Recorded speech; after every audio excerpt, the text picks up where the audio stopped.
बिस्मिल्लाहिर्रहमानिर्रहीम। आज मेरा जो व्लॉग है वो पाकिस्तान के अंदर जो गंदम की और आटे की जो मौजूदा मायूस कुन सूरत हाल है उस तनाजुर में है। पाकिस्तान के अवाम को अभी तक ये पता नहीं है कि गंदम का और आटे का असल बहरान क्या है। रोज़ाना हमें ख़बरें देखने को और सुनने को मिलती हैं कि फ़लाँ जगह पर लंबी लंबी कतारें लगी हैं और कोई किसी के नीचे आके जाम बाक हो गया, कोई ज़ख्मी हो गया और सारा दिन लाइन में लगने के बावजूद हमें कंट्रोल रेट पर आटा नहीं मिला। आज मैं अपने व्लॉग में आपको बताऊंगा कि कंट्रोल रेट आटा क्या होता है, इसकी मकदार क्या होती है और ये किन लोगों के लिए ये जो है वो आटा जो है वो ज़रूरी होता है। हमारे मुल्क में लम्हा फ़िक्रिया ये है कि हर शख्स अपनी इस्तेदाद को पसे पुश डालकर सस्ती से सस्ती तरीन चीज़ें ख़रीदने में दिलचस्पी रखता है।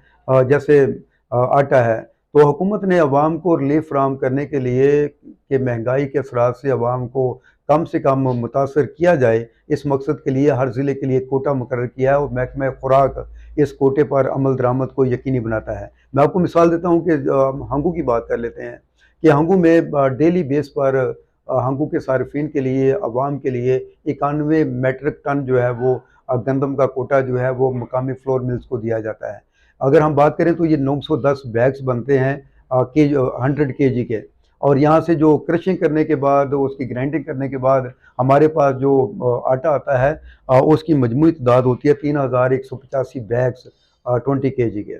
और इनकी तरसील जो है इस मकसद के लिए महकमा खुराक और हमारी जो इंतज़ामिया है उसने ज़िला हंगू में 63 मकामी डीलर मुकर्रर किए हैं और उनको 30 और 50 के रेशो से उनके पास आटे के थैले आते हैं और लोग लंबी लंबी लाइनें लगाकर वो ख़रीदते हैं। मुझे बताया जाए कि जब 30 बैग्स के लिए 500 लोग लाइन पर खड़े होंगे तो 30 को ही आटा मिलेगा, बाकी लोग आटे के असूल से महरूम रहेंगे। इसके अलावा जो रिमोट एरियाज़ हैं, दूर अफ्तादा इलाके हैं, वहाँ पर ट्रकों और वैन्स के ज़रिए आटे की तरसील होती है और 765 बैग्स डेली वहाँ पर फराहम किए जाते हैं। ये सब कुछ 6 लाख की आबादी के लिए ऊँट के मुँह में ज़ीरे के मुतरादिफ है और ऐसी ही सूरत हाल पाकिस्तान के तमाम अज़लां में देखने को आती है। हमारे मुल्क में सही मर्द नब्ज़ शनासी नहीं होती, मसाइल को हल करने के लिए सही सिस्टम नहीं होता। अगर अपने जो हमारे मसाइल हैं उनको हल करने के लिए सही तशख़ीस कर ली जाए तो ये बहरान ख़त्म हो जाए। और ऐसे बहरान में जब वो अफवाह साजी का अमल होता है कि फ़लाँ चीज़ महंगी हो रही है तो जिनको ज़रूरत नहीं होती वो भी ख़रीदने के लिए बाज़ार पहुँच जाते हैं और इस तरह एक मसनूई आर्टिफिशियल बहरान पैदा होता है और वही चीज़ जो 500 की होती है वो 1000 में उसकी फ़रोख्त होती है। और जिसकी एक बेहतरीन मिसाल आपने देखी होगी चंद दिन पहले, 20 kg का आटे का थैला 3100 रुपये से लेकर 3600 तक पहुँच गया, 1300 रुपये से अचानक जंप मारते हुए वहाँ तक पहुँच गया। तो अगर अवाम उतनी ही गंदम या उतना ही आटा ख़रीदें जितनी उनको ज़रूरत है तो ये बहरान जो है ये मुस्तकिल बुनियादों पर ख़त्म हो सकता है। और हुकूमत को चाहिए कि फ़ौरी तौर पर हर ज़िले में जो कोटा है उसको बढ़ाया जाए, डीलर्स ज़्यादा किए जाएँ और आबादी के तनासब से डीलर्स का इंतखाब किया जाए और उनका कोटा इतना होना चाहिए कि कम से कम जो लाइन लगती है, कतार लगती है, तमाम के तमाम लोगों को आटे की तरसील यकीनी बनाई जाए। इसके अलावा ज़िली जो अफसरान हैं, ख़ासतौर पे डीसी हैं, एडीसी हैं और बाकी जो इंतज़ामी मजिस्ट्रेट हैं, उनको भी चाहिए कि वो चेक एंड बैलेंस रखें और ऐसे डीलर्स जो वायलेशन करते हैं उनके खिलाफ सख्त कार्रवाई अमल में लाई जाए।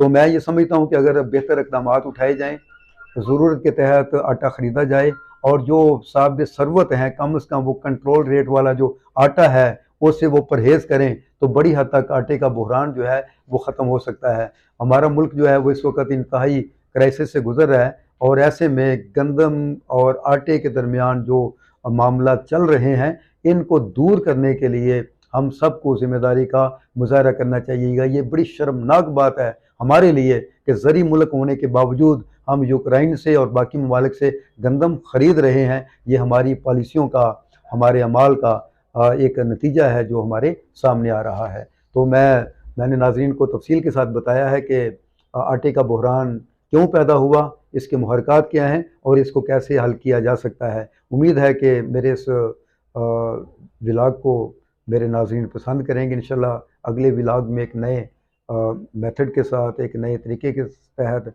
और एक नए इशू को सामने लेकर आपकी खिदमत में मैं हाज़िर होऊंगा। इजाज़त दें अपने भाई को, तारिक महमूद मुगल को। इंशाल्लाह बहुत जल्द नई वीडियो के साथ मैं आपके सामने पेश होऊंगा। शुक्रिया।